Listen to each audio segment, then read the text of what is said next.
lờ giá ở đây có cơ xe cơ trừ của nhau ya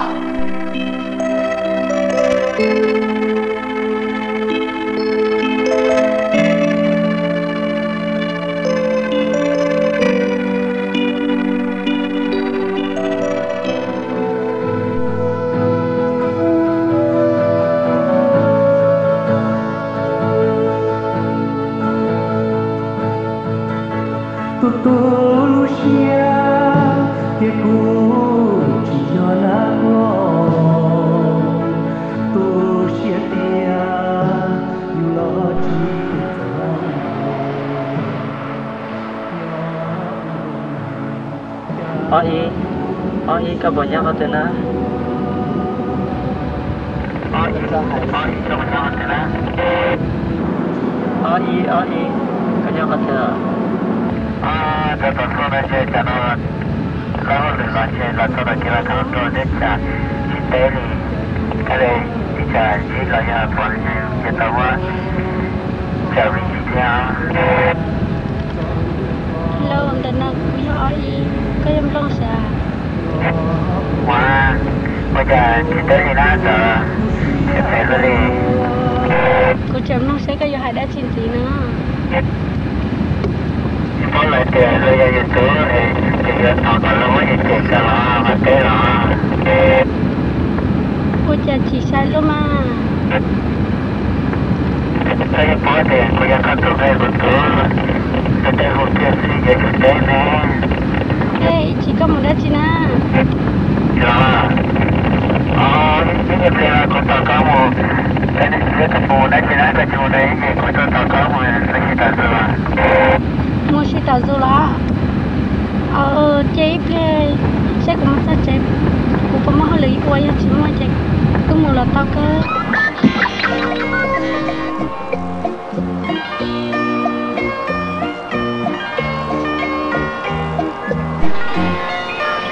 Ở chàng cũng xong cả chúng cầu chỉ có về muối.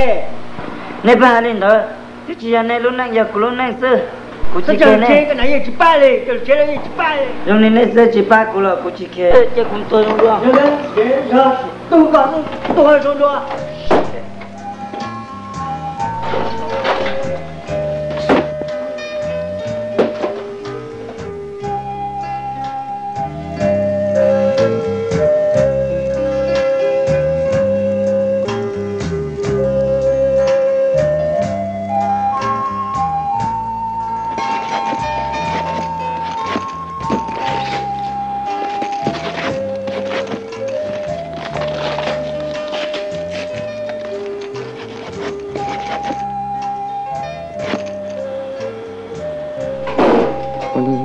Của nó mua kiểu như xuyên tàu dài.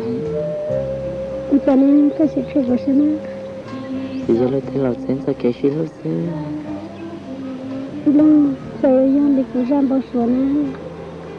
Và tôi bảo lời cho có sẽ phải của thôn đó. Giờ đi trả lời. Cho tôi lời xứ. Các sốt tôi sẽ cũng ngon. Sao đầu cơ giờ lôi chỉ 4 xí yếu tiền. Nhưng mà kiểu nhớ rồi lùi tới chờ cậu. Sao mình bỏ kim ăn giờ? Long, lịch trả lời mình ta. Thì giờ chỉ muốn tôi là lừa. Lúc mình chỉ là theo của hai người. Vật chủ tâm tôi là lừa. Lúc mình thì ở rồi.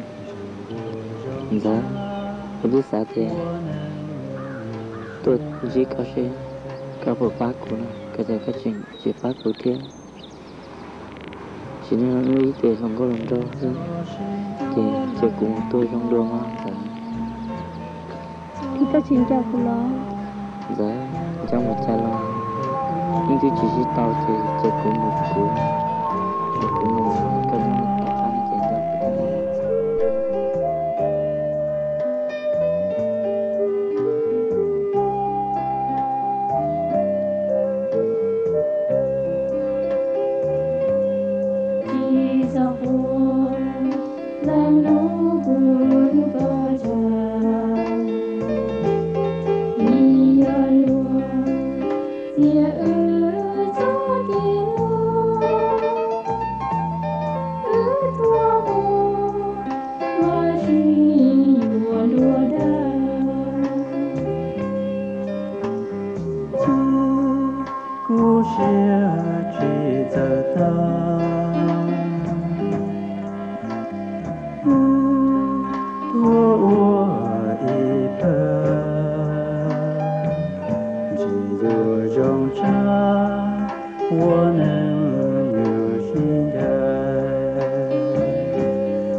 What do you want? Go water to right.